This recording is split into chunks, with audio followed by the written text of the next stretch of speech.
Tapos na, lulutuin na lang. Tapos na natin nalinisan ang native na manok. Ito naman ang ihahalo natin.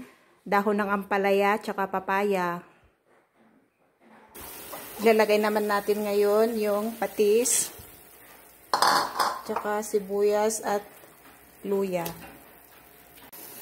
Pwede na natin lagyan ng tubig.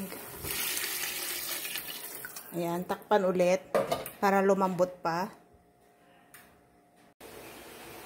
Malambot na yung karne niya, kaya nilagay na natin ang papaya. Tapos tatakpan natin ulit. Pag okay na yung papaya niya, ihahalo na natin ang ampalaya.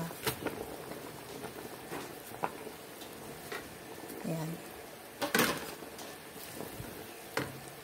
Takpan lang natin ulit.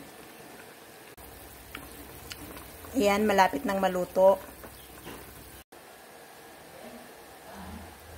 Ito na, luto na ang tinola. Ayan.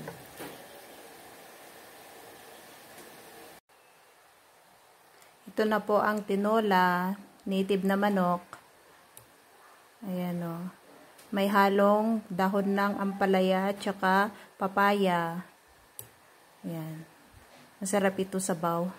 Ngayon tag-ulan. Salamat sa panonood. Bye-bye.